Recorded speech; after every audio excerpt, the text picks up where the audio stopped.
Anyways, welcome to episode 4 of Survive the 6.5. I got the same cast of cast of characters on. It's me and Shane, obviously. We got old Coleslaw Coleman on, and Scholer's still here. Um, but we want to get into some dark shit. We all took a little break here, and we went 2 hours on the first one. I don't think we really even touched the surface on things we could talk about. So, Shane's got a story, a couple stories he wants to share with us. He's gonna break the ice with that. So, Shane, Oh, yeah, I just want to talk about my first cardiac arrest at Mohawk. okay, I was 2 months in, brand new EMT. I was working with Justin Brady, oh great wow, dude. Yeah, throwback.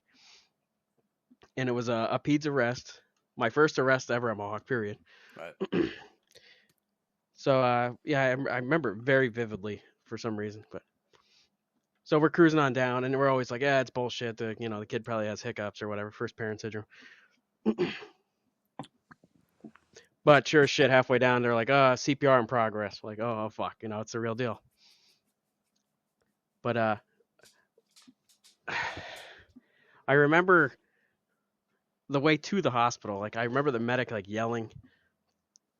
Like, I was trying to pad the shoulders, and they're like, rip the right. head back, rip the head back, and I'm like, that's not what we're supposed to do. And I was like, shut the fuck up. But I don't know why I remember that. I remember there was a brand new cop that came in with us to do CPR. He ended up doing nothing, but Oh, he how but he was nice. just sitting in the back of the thing, just staring at this baby. Traumatized. Right, as much as I was. I was Yeah, on the airway. But when I got back, talk about no, we were just talking about no downtime, or I couldn't even process what just happened.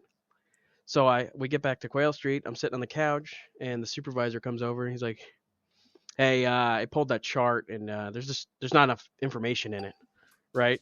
right.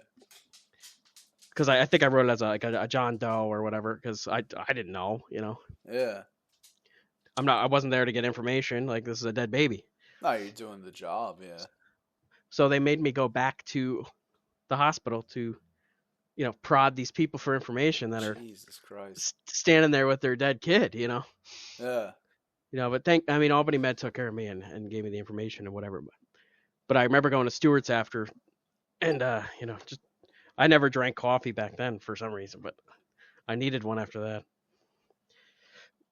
So what did you do the process that you think? I don't know. I don't. Well, I guess It's it just still one of lives those with things, you. right? Obviously still dealing with it. I Yeah, mean, it it's still something, lives with you. when you I think can, about it. yeah, no, it's vivid. I mean, I could close my eyes and picture it. It just there's some things that never go away, right? Well, that's like what I touched on the last or not last 2 episodes ago was and I talked about that guy and his head being Right. half his head being open and stuff like that, and it just And that's another sticking with night you. that just sticks with you. The It's other one, Kyle, was with you and I, and it wasn't even our call. yeah. It was we were at Samaritan dropping a patient off, and Troy Fire brought in that peds arrest, Oh, and all I yeah. can hear is the mother screaming. It bothers me to this day. I I remember one of the firemen on that call too, like coming out of the hospital and just Yep. And breaking. we literally held this fireman on the. you know, Yeah. it was not fun. A guy I've partied with. Right. And he come out and he just lost it.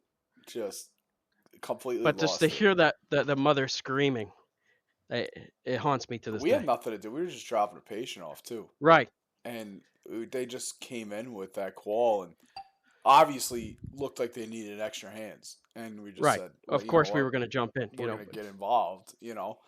And whether that mean you're going to squeeze a bag or push a stretcher, do compressions, just like everybody, all four of us know, like on a cardiac arrest, like it just helps to have extra hands just to do stuff.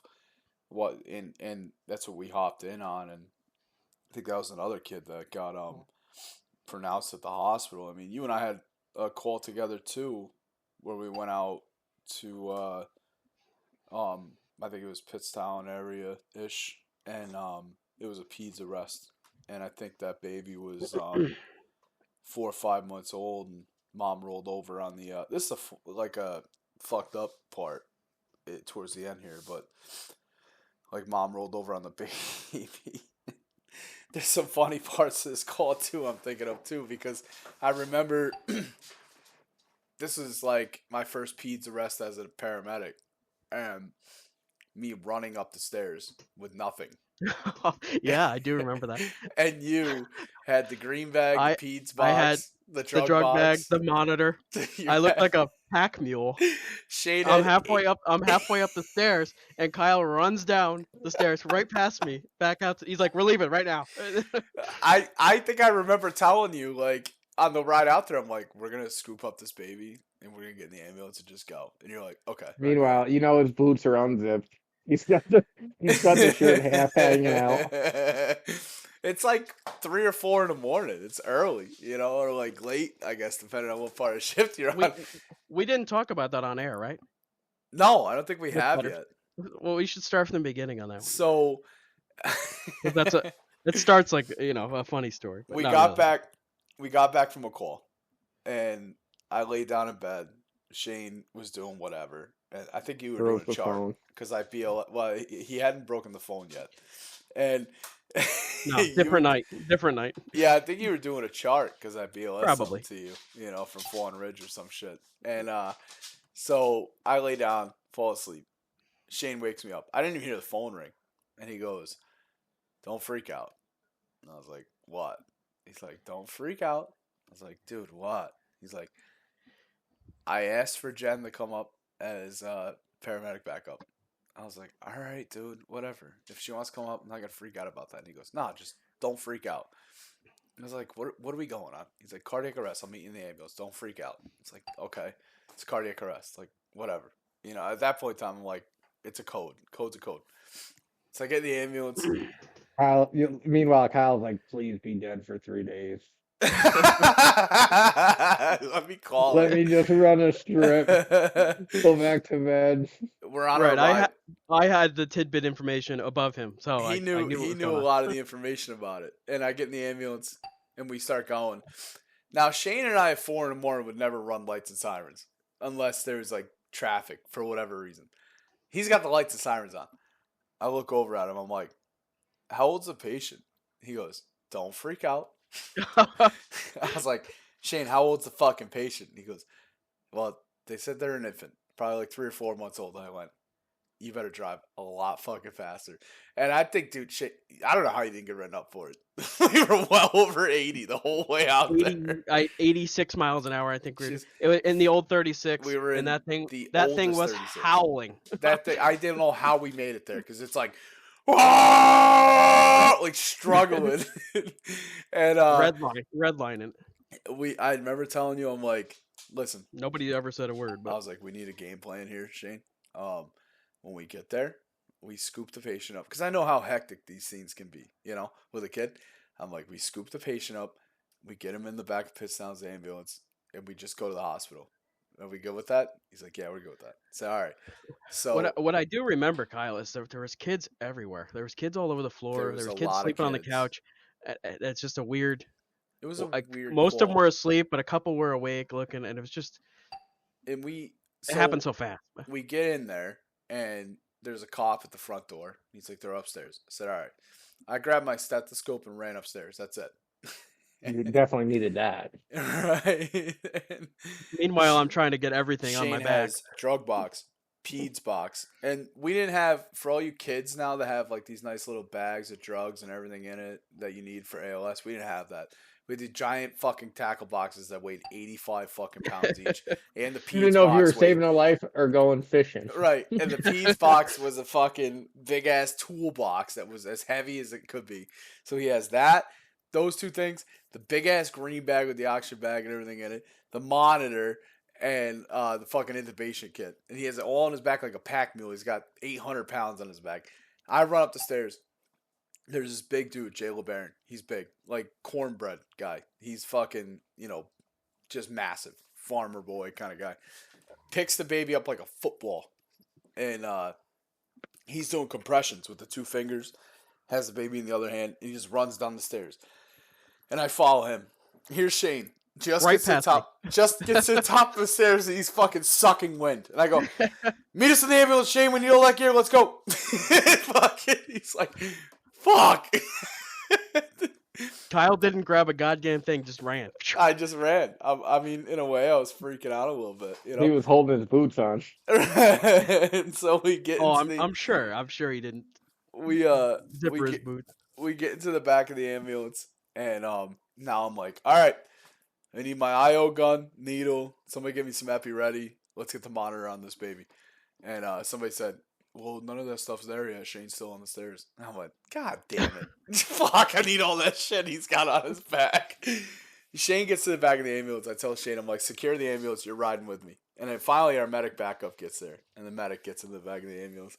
And I remember one of the funniest parts of this fucking story. Well, the second funniest part. Because the funniest part is what Shane did. The second funniest part is this other medic has the IO gun. And, you know, rightfully so, she's kind of freaking out too because it's a baby. And thanks, Mark. And so she's got the gun in the right spot.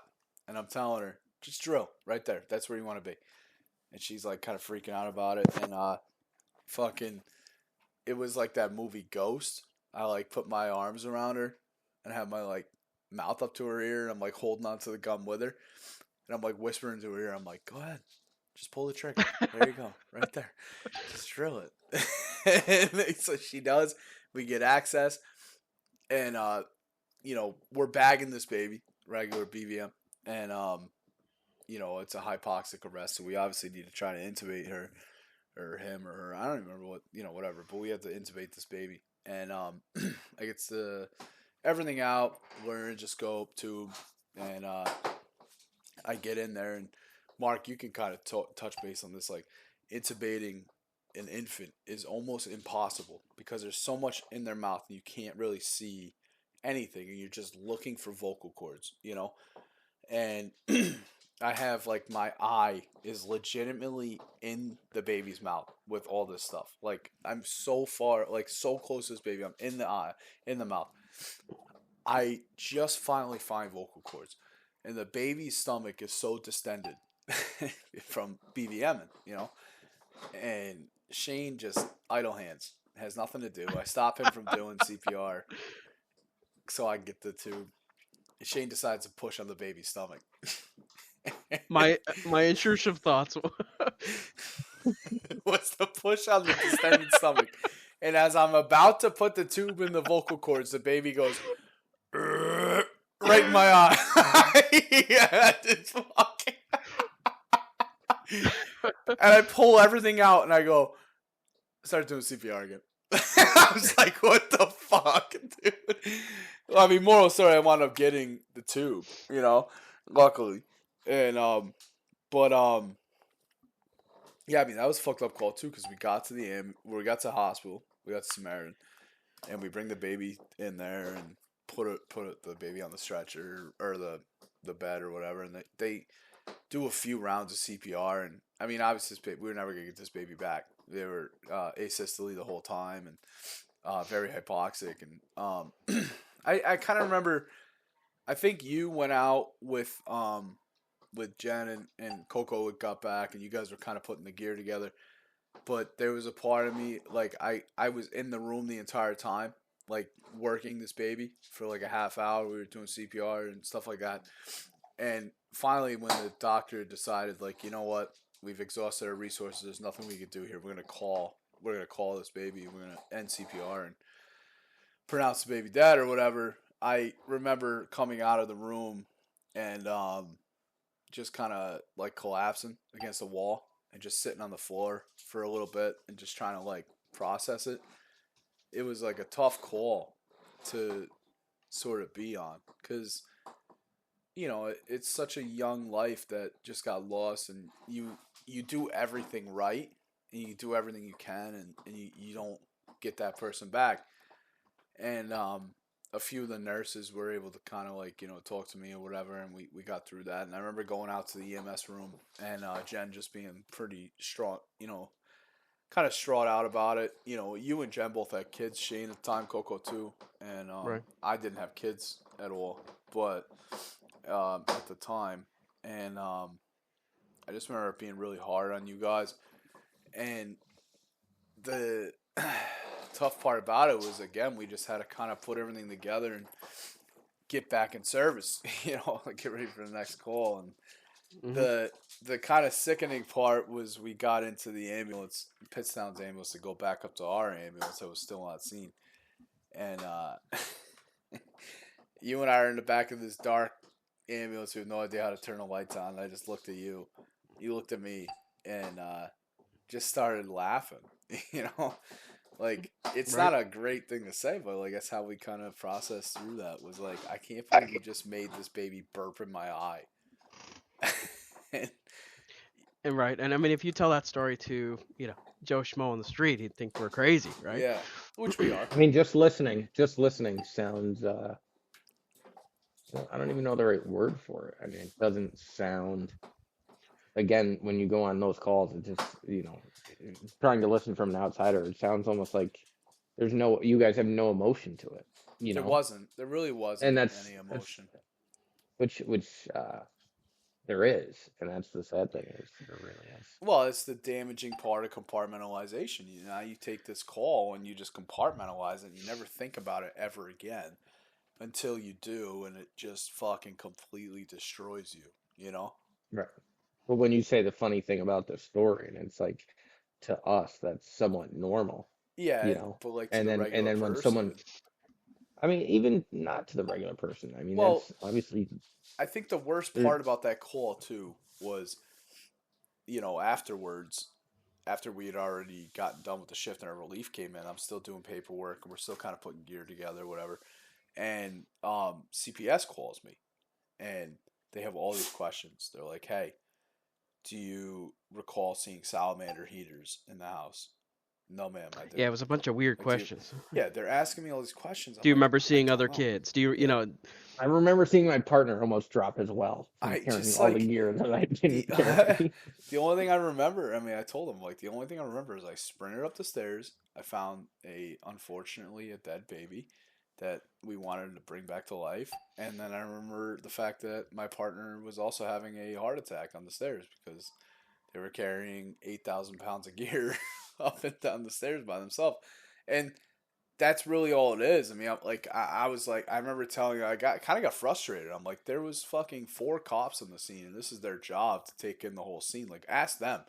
Well, we got to ask you guys too. And I'm like, well, I don't fucking know. And I was getting frustrated. I'm Right. like, I just fucking witnessed somebody, like a young life, just like a young baby lose their life. They're never gonna become anything. They're never gonna right? grow up to I be mean, anything. and Kyle, that's how I felt when they asked me to go get a PCR information. Yeah. Don't you care what I just saw? Like, Yeah. and Like no, they they didn't. don't They care. didn't care. They have a job to You know what do. never really touched me, and I know this is gonna sound so bizarre, is, to me, like, that was my second call, and Yeah. that's why I shouted out Sean Muniz earlier. Is my brother at the time worked for Mohawk prior to becoming a police officer, and he was your typical uh, transport EMT, not a driver, just your typical only transport. So, he's telling me before I start, oh, this is, all inter-facility shit, you just sit there, you do, blood pressure and you're done, Right. and so I was thinking, okay, that's it.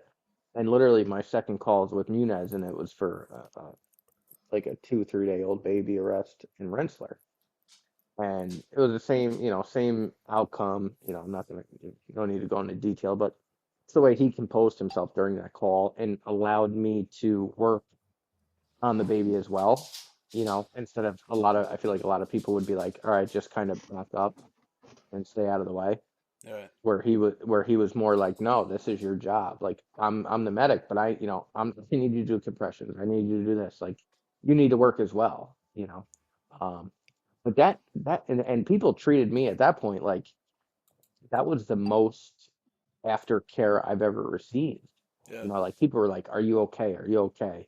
And at the time, I'm like, "Yeah, I'm fine." I remember I was like, I don't know if I had a cold or what, but like my nose was running, and one of the Rensselaer firemen were like, "Hey, buddy, are you okay?" And I was like, "No, I just got my nose running."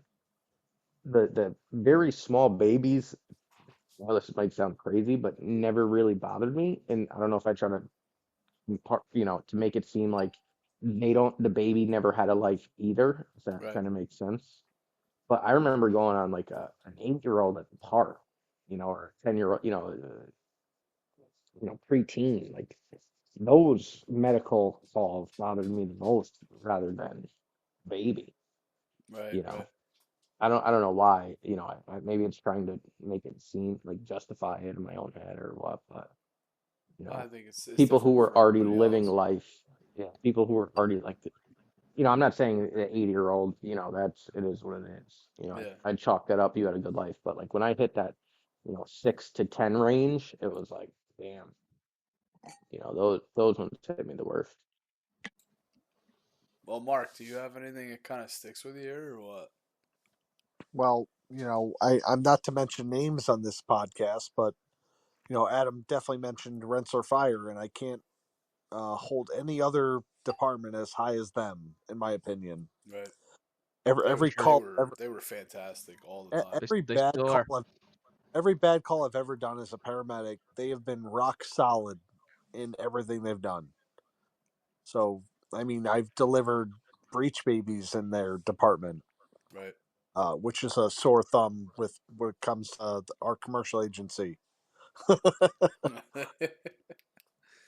In the sense that Rensselaer Fire got their proper recognition from their department. But we didn't. Yeah. We did not get anything. Yeah. Shane knows about that. About how people on the ambulance deliver babies and never get any recognition, but the firemen do. Right, Shane? Right, You Shane? showed up 10 minutes after the baby was out. Oh, I was there before the baby came out. All right, I don't want to hear I don't But think so. want, it. Did you bring your catcher's mitt? Oh my god. My Shane and his my but father dad my father was a hero that day. Shane and his dad delivered a baby in a diner parking lot. Meanwhile, I was doing crowd control and I never get any fucking recognition for it. Mm. to sing No, further shoot praise you. that department, though, I mean, I've done overdoses where I have never walked into a calmer overdose situation where you know the department is doing everything they absolutely can, and it's the calmest handover to a paramedic where it's just like, this is what's going on. We're breathing for them. Okay, start a line, give some Narcan, and they're fine. We talked about baseball the entire way to the hospital. I think that, it comes down to we had a great working relationship with them as far as the Yeah, medics and the firemen yeah. that were there. And Well, what was the main factor? If you really just think about all the firemen in Rensselaer well, they all at that started time, off and with us. They all started off no, as but one they of us, were. and If you really think about it, they were all older and very experienced. right. And you Not could one of them at that time, 2014 to 2020. None of them. I mean, there was a few young ones, but most of them, and those young ones worked for us. But a lot of them were, on the way out per se, or had right. 15 years on, or they had a ton of experience, so they knew what when medic came, it was a relief to them, and they were delivering solid BLS care to the patient. Yeah, I don't know what they had going on there as far as education and stuff like that, but you knew if you went on a bad call in Rensselaer, like they, a lot of stuff BLS wise was already done before you got there, and you were able to just Oh, I think a build lot of on it their foundation wise. education was the streets. Well, I And they think were that's what it was too. I street mean, smart. there's a lot Just think going of all on the in bad Rensselaer. calls, right? Yeah, There's so many bad calls in Rensselaer. Yeah, but the So only These the smaller only cities. the going back only to issue with Rensselaer, I think they had to be solid providers because at the time there was two providers for the city. yeah, but going back to that bad call, Kyle, I'm talking about that breach delivery I did in the city there. right, And I mean, I've never walked into a situation where, everything was basically done and, I assumed care, but I remember getting to St. Peter's and breaking down there. So you talk about right. memorable calls. I mean, again, you get tunnel vision, at least I did, on the serious, the bad calls where, you don't process it until the situation, the emergency is over. No, I've absolutely been that. For That's how sure. it is for me too. Is like So, when you're on the call, you're doing it, and then right. like as I soon mean, as you we were, get done, we you were crack up. literally pulling into the emergency department entrance for the ambulances. There goes Mark. See, Mark can't tell a good story because Jesus comes down and strikes him down. You know, I mean, like, there he is. But you were saying you were pulling into St. Peter's. Just the disbelief of what you did, what just happened. Right. Like, it hits you all at once. You're just like, what the fuck? Yeah. And like, in a perfect world, and so, like, I know a lot of people want to shit on agencies for whatever. They didn't take care of us. They didn't do this and that, blah, blah.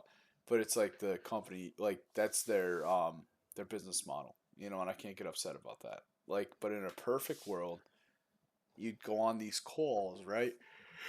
Oh, sorry, oh, y'all there. You'd go on these calls, and when you got done with them, you'd do a perfect trauma debrief, and you know, you would process it, and then you would get ready and make sure everybody's okay. And if you're not, you'd go home and seek further care, and that's that. If not, and once you're ready, you'd go on the next call. But can't do it. You know, and I prided myself on saying, you know, I'm not a pussy. You know, I don't have to go home. Well, it's what are these guys doing? You're right, exactly, and that's the way we were brought in, and that's the way we continue. 10 years later, you're still hearing that lady scream, and you fucking deal with it. No, you're right, exactly.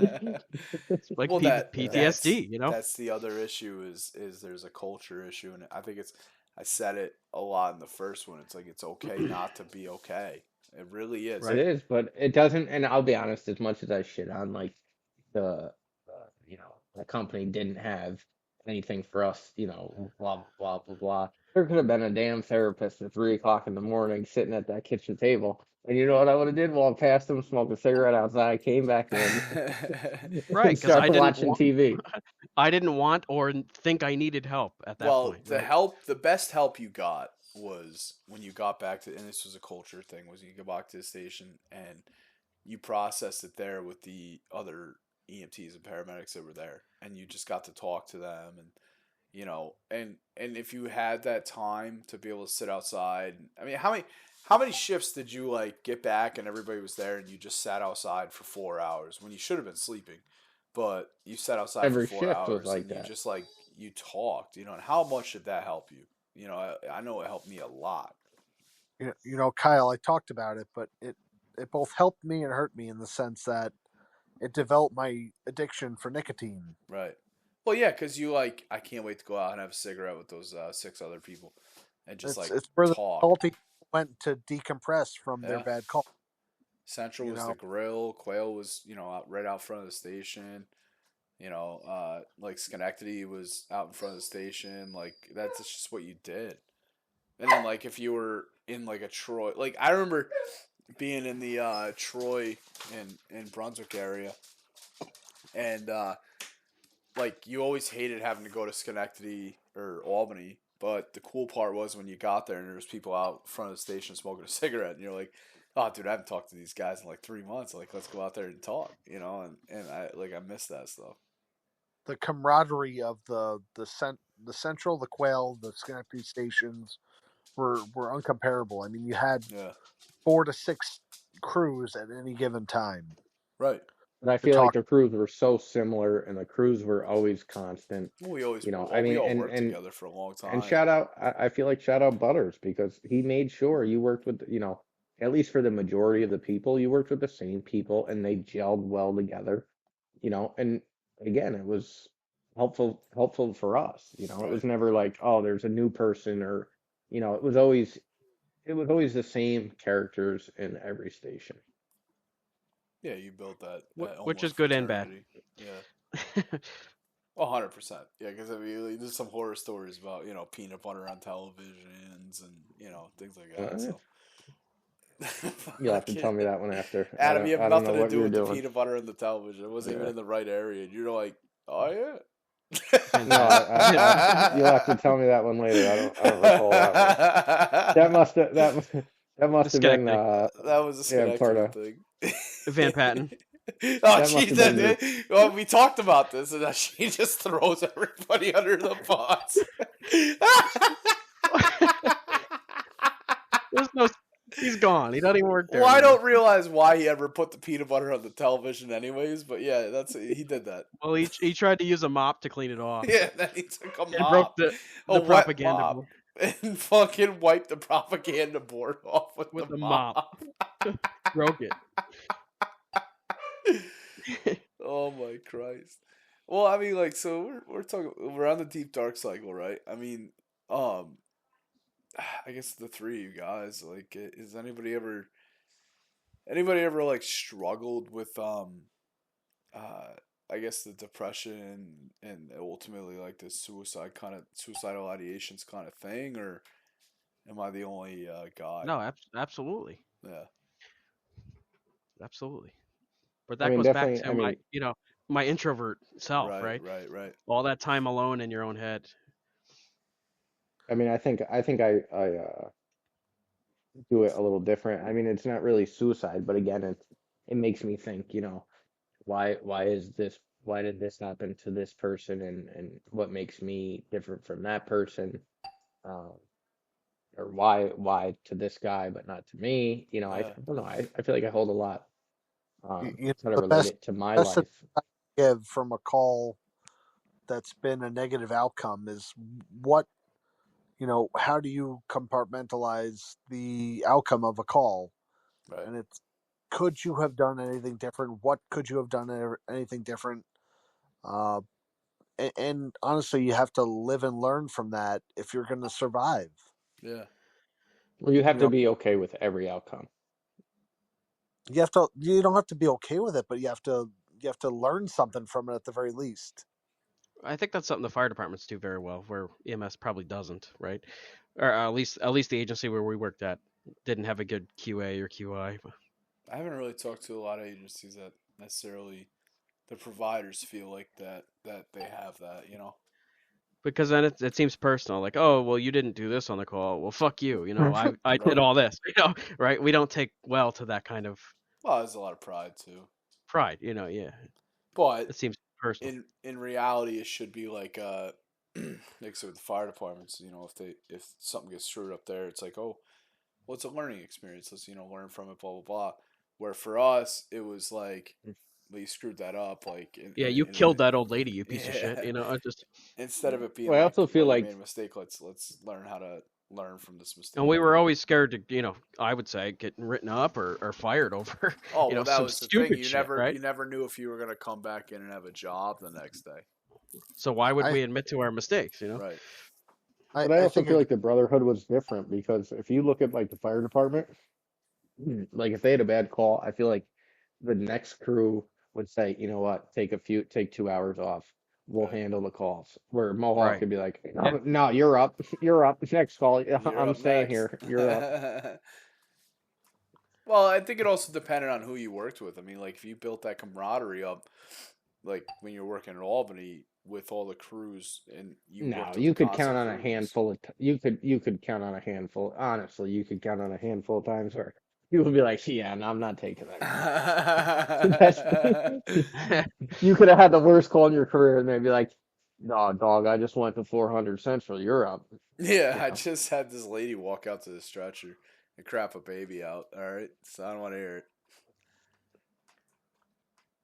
Oh, that one killed it. That one killed. All right, Yeah, okay. that was a mood. Yeah, But Yeah, babies no, out. I, that I Jesus Christ. I'll tell you a story that didn't involve me directly, Yeah. but this crew, well, I don't know if I should name drop, but it was Don't, well, if you feel like you've been doing it all night. if Yeah, you I mean, feel you may like as you well. should, Shane, let me give you some advice. no, If you it's feel like you shouldn't name drop, you no, shouldn't I name will, drop. Jesus because Christ! Oh, he's gonna it do was, it. God damn it.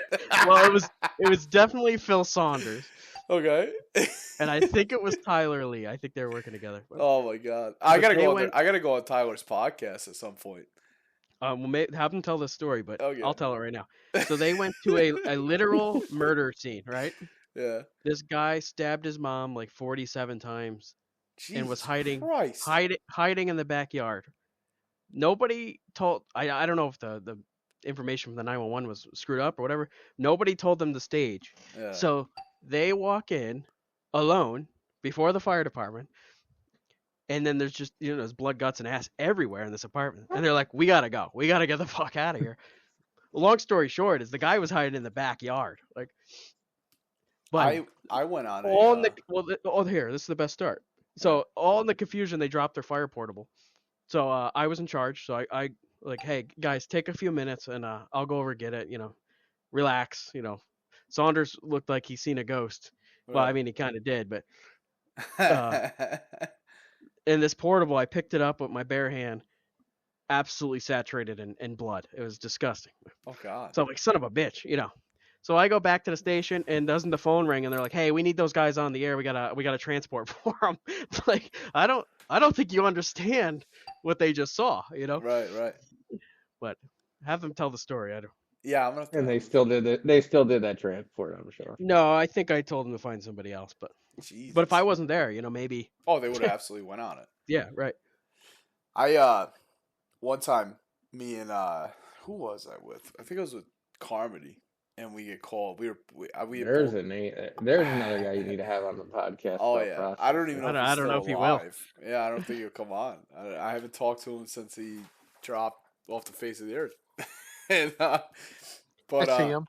we went on. Do you? Yeah. I have a picture of Carmody What's- eating What's he do? cereal with the milk out of the bag. Milk in the bag, Where do you eating a see- cereal. God. Where do you see Carmody? And now Mark just got hit by Jesus again. Jesus, oh my Christ. Yeah, I see him. Kids play baseball, Oh, All Oh, right. okay. So he's Tell him to come on the He's podcast. doing dad stuff. Yeah, tell him to come on the podcast. We want to talk to him. I'll tell them. Chicken Parmesan. Chicken Um, carm. remember the time? I'll I'm never forget when he got fired and he was like, "No, I'm not getting fired." And then just First his time? job back. The first time or the third time? They're He all the came same. back again and again, Adam. Oh my gosh. He So, anyways, we get called on a call, and I don't think we could talk about carm stories. It come on as a Bravo psych. No, this one's relatively mild. It come on as a Bravo psych call, right? They said Bravo psychiatric for a guy with his guts hanging out. And I remember looking at Carm, and he looked at me, and we were both like something ain't right about this. It was in Rensselaer, So I was like, Carm, we're going to go priority, right? He's like, yeah, we're going to go priority. And so we start going priority. And it's dark out. It's not very late at night, but it's late enough at night to be dark, so maybe like 9 o'clock or whatever. And then Engine 4 arrives on scene, and they go, Engine 4, dispatch. This guy's guts are actually hanging out. Step the ambulance up. Was that the sword? No, sword. I was with Cabrina. I was with okay. Cabrina for the sword. Yeah, and fucking. So we get over there, and we go running up the stairs, and I don't remember who the medic was, if it was, but there was another medic that was in the area that had just canceled off a call, and they decided to come over. So we go run up the stairs, all the gear though, and it's completely dark. Like, I don't know why there's no lights on in the house, right? And the cops are looking around. They're like, yeah, no, scene secure. Here's a guy. Sure shit, his intestines are hanging out. Carm takes over this call, right? He goes over and starts taking care of the patient. And I'm like, just surveying the scene. All of a sudden, this guy just comes blowing out of one of the closets in the house. And he's got this giant hunting knife dripping with blood. And he's just fucking swinging it at me, the cops, the firemen, everybody. And we're like, what the fuck? Like, you guys ain't clear the fucking house? What the fuck? Oh my god. And all the while, this guy's sitting there with his fucking intestines hanging out like worms.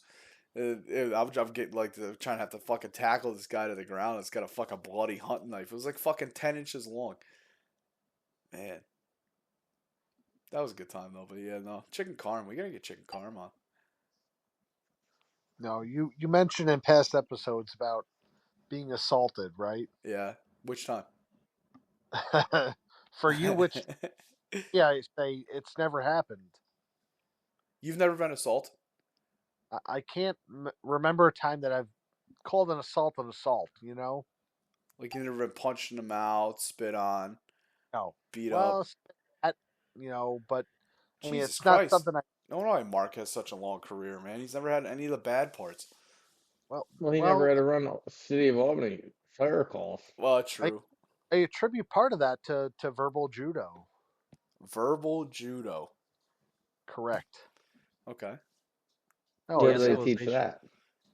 What's that, Adam? Where do they teach verbal judo?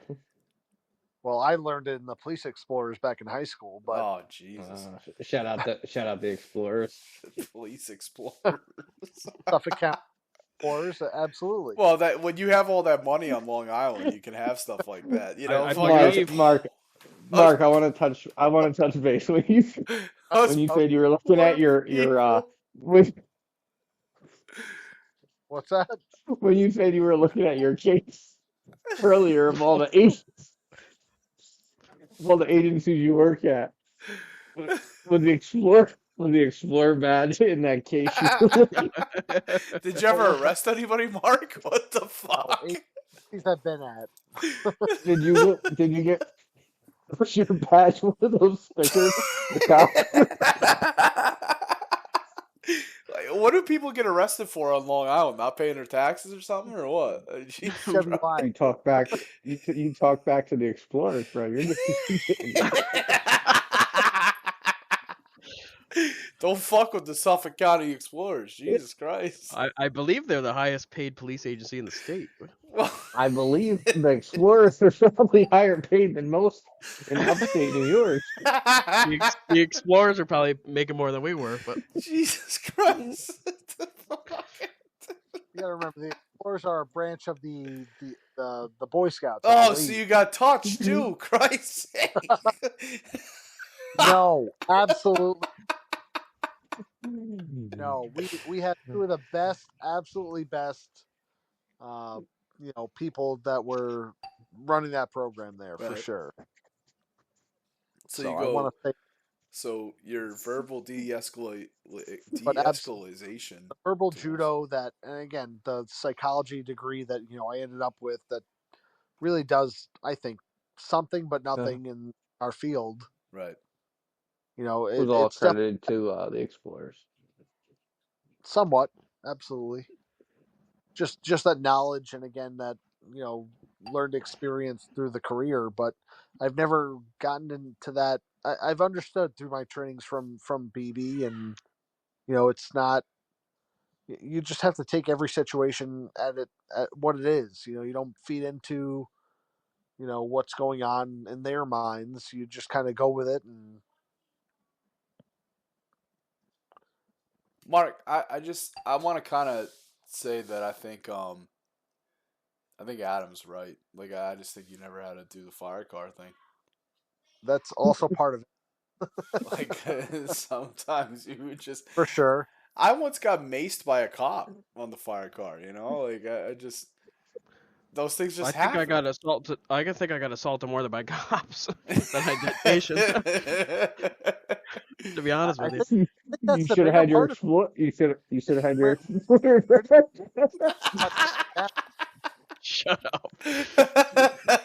At what point do you shut things down, though? Mark, Like you should have been a cop, bro. That was your career through and through. I'm not even gonna lie, you missed out. I have friends that are very great police officers because of their de-escalation or just their personalities in general. But No, but I know- think you would have made a great cop. I don't know if EMS. I think that was your calling. I think there's I think it's something cops really have to be good at is de-escalation. you gain weight in EMS, then you can't pass a police test. That's true. Fuckers. I might be personal experience, but I may not be able to. I may not be able to run a mile and a half. Mark, maybe you and Pouliot shouldn't go up to fucking Little Caesars and each order a fucking large pizza and fucking cheesy garlic bread and down it all yourselves. it was pepperoni cheesy bread. Adam did fine. Mark for lunch would eat a whole fucking cheesy bread with pepperoni on it and have a fucking 24-ounce monster to wash it down. It was the whole station. All right, Kyle.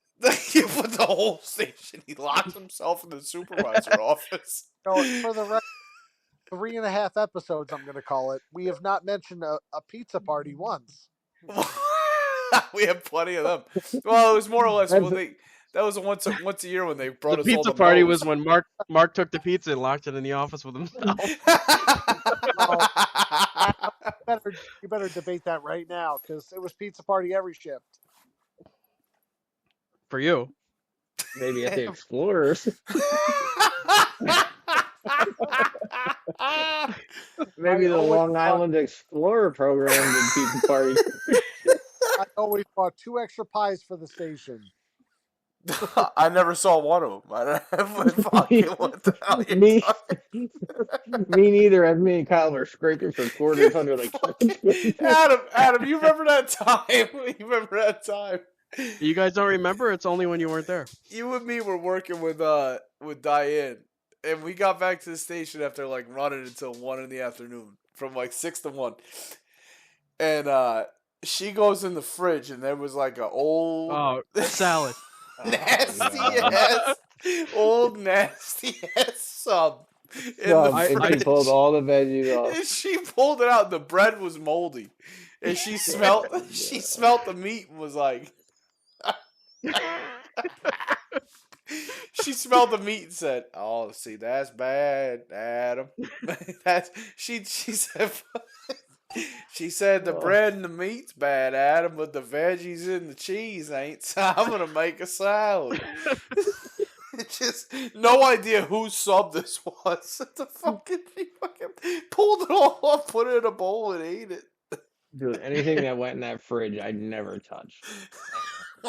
Fucking Lopez did. Oh, you gonna name drop a dead man? I love Lopez, except for the Rest in peace.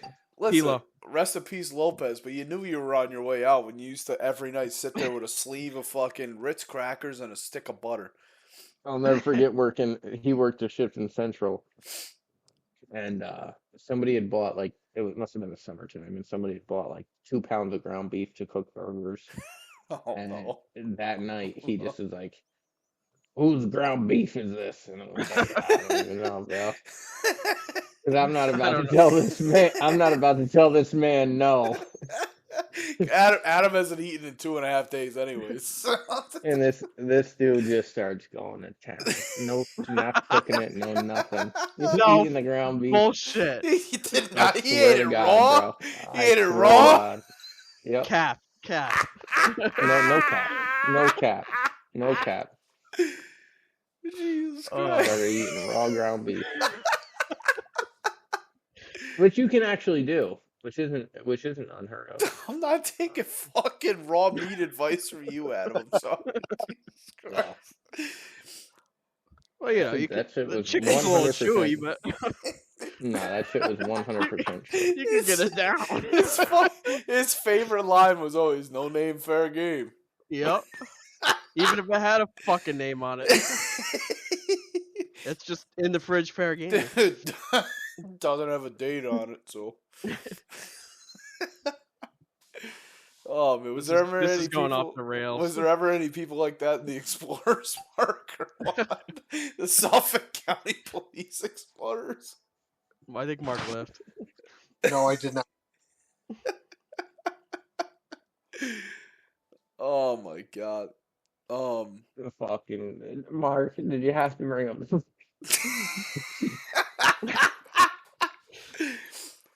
Well, I think we need What was it? Verbal judo. Verbal judo. I like verbal judo. I like it. You know. Until you brought up the Explorers from when you were 12, bro. You're still using your verbal judo from the Explorer. You joke about it, but who's never been hit before? I haven't. I've never been assaulted. You've never been assaulted, Adam? No, never. Maybe me, Shane, and Pat are just pieces of shit. Well, you guys look like people who could be assaulted. Did we really de-escalate though? You know. No, because all you assholes you guys were instigators. You know. Go on, Shane. No, that's all I got. I'm not going to incriminate myself. No, sometimes I think de-escalate, but you know, I think that sometimes you could be a little. Sometimes you're looking for a fight, you know. Sometimes you're looking for a fight, and sometimes you beat up a phone. You know, it is what it is. That day, man, you said no words, not a single word. just destroyed the phone, set it down, walked out. Right. And I was like, But that's the type of energy that, like, and you bring that home, yeah, you you know, do. You bring it home every day. and you destroy your relationships with people, Yeah. and that's probably the worst part about the job. Well, and especially like somebody like you, naturally introverted. You're Right. It's already easy to just, disassociate with people. you're already used to destroying your relationships and stuff like that. So, you're already more Destroying comfortable your with that. relationships. That was Well, no, I mean like you're already more Oh, comfortable it with is. being lonely. I mean, why do you think the divorce rate is so much higher in emergency services? I've never seen those statistics. I don't know. No, you don't have to see the statistics. Like, No, look I'm at just the saying. I mean, people you there's knew and worked with. Like no. Well, when you think about it, how many older people? Like again, I don't even know when I think about it. Who wasn't like us? There's like a handful of people like who lived normal lives. Married and right. kids and lived in a quote unquote what you thought as an adult at the time.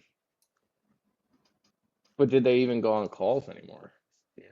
Well, a lot of the people that kind of made it that way, I guess, yeah, they kind of went administrative routes and shit like that, yeah. Lead started their own programs Right. in Long Island. At the Explorers.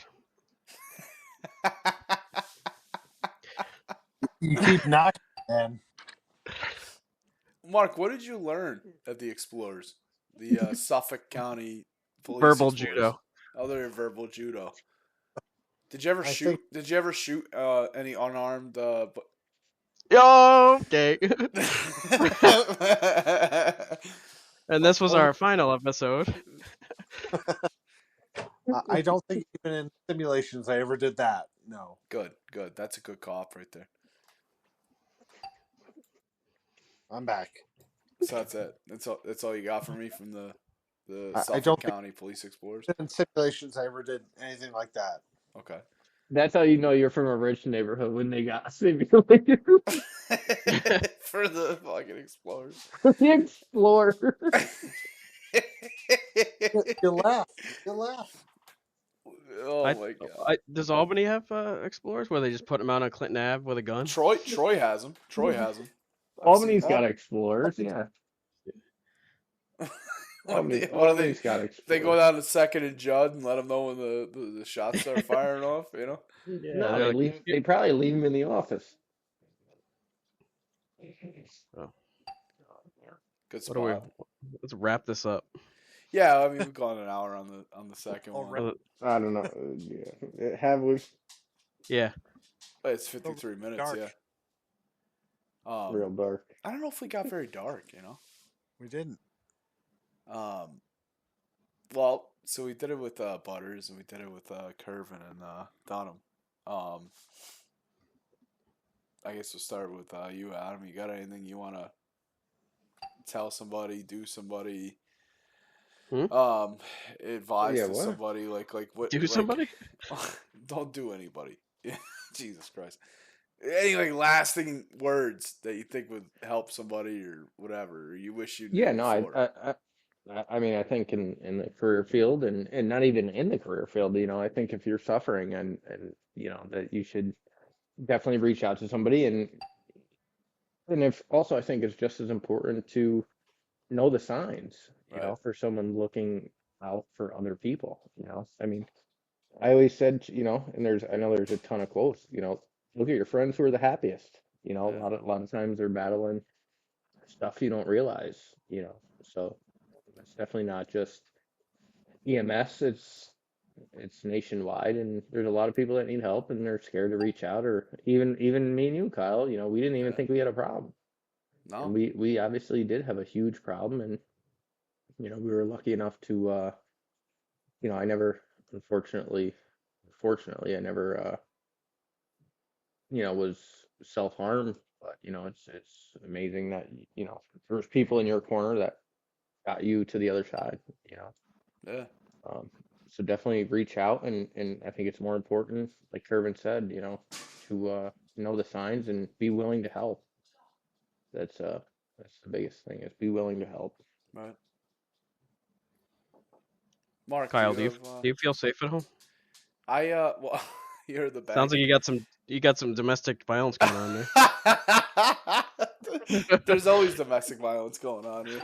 I think she's knocking on the door right now. Oh, she's bringing the dog into me. The dog wanted to come in. Yeah. Oh, now she's yelling at the other dog. Jesus. Things have really gone off the rails here at the Survive 6.5 headquarters. Mark, Marcus Scholer the third. Give me Chief Scholer. Chief Scholer. Chief Scholer. He was never a chief. He was a captain. All right. No, that's at the volunteer fire he department. was a You don't know cadet. about the Cadet Oh Scholer. my god.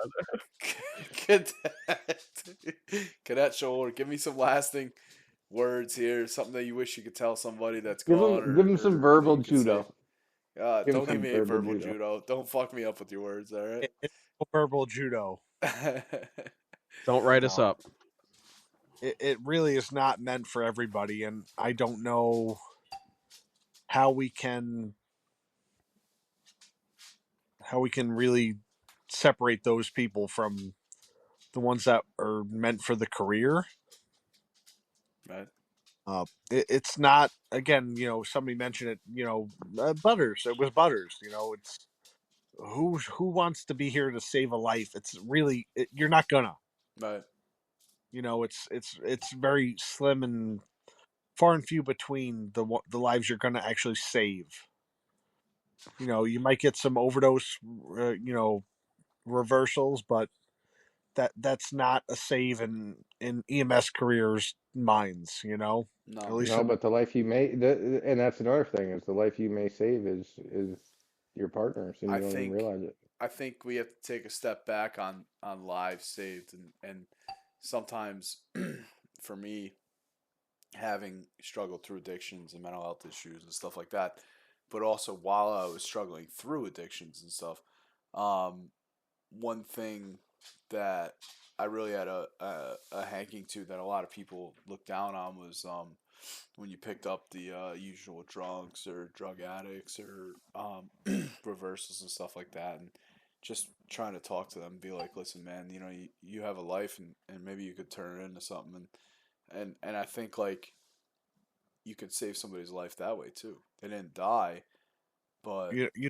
still do it, but you come to a point where in your career in 20 years of doing it, where it's really not going to make it a difference, but you still do it. It's the empathy And part. if you're not still doing it, just get out. It's We talked about that. It's a word that I'm going to break out to you guys called altruism, right? It's the regard of other people over the regard of yourself. So, it's very important in this job is that you care about other people more than you care about yourself. And I think, unfortunately, for all of us, that we got too altruistic in a way sometimes. And that's how you can sometimes get yourself down those paths of the self-destructive behaviors and things like that, because you don't care about yourself as much as you care about other people. And when you lose those people or you go on bad calls that hurt other people, it can really hurt your own psyche and stuff. Well, that's what I was gonna say, Kyle. Don't forget about the most important patient is you, right? Save yourself. Yeah. You gotta take care of yourself first. Self-care is extremely important, and you can't save anybody else without being saved. Well, they talk about with driving, right? Like, don't go too fast, don't do stupid things, stop at every red light, because you can't make a difference if you never make it to the scene. Well, you also won't make it to the scene if you take your own life because you never did the self-care or whatever, or never reached out. So 100%. I guess with that, we're about to hit an hour entirely on the second part. Anybody else have anything else to say that maybe we didn't touch on? Or No, I appreciate you having us on, and I'm looking forward to the future episodes, and Well, Adam, I think it's a good. I think you're it's a gonna good come outlet. back. I think you're gonna be a recurring guest. Yeah, you are. A character of comedy. Like I said, you're my Beetlejuice. You know, I gotta have you on every now and again for the people. But yeah, I mean, Adam, we haven't talked in years, so it's nice to hear you're doing well and your side of the Yeah, story. man, it's quite a different person from EMS Adam, that's for sure. And Mark, we can have you on again too. I mean, I feel like somebody like you that's been in for so long and you're still in, and you're relatively unscathed, and It's a fucking circle. yeah. I mean, like I don't know how to break you down, but I gotta break you down, and maybe it just takes like a me and Shane and you, and I just fucking verbally break you down until I figure Oh, out I think where we your did that issues are. tonight. You know, I don't. You didn't scratch the surface, Shane. that's what I'm No, we saying. just You didn't shit on use you you all didn't night. Shane, you if I didn't felt use that enough second time, you didn't use enough verbal judo. Well, unfortunately, both of you guys are gonna have write-ups in the morning, so. Wouldn't be the first one from him. Well, with that being said, from the Survive the 6.5 headquarters, baby. That was episode 4, part 2 of the Adam Coleman and Mark Scholer experience. Yeah, and like I've said before, you know, suicide is a permanent solution to a temporary problem. And if you ever need any help, please reach out. You know, DM one of us, call somebody, call the hotline, go to a hospital, do whatever, call 911. Don't take your own life. Stick around. You got so much more to offer. And I love every one of you guys. And thanks for listening.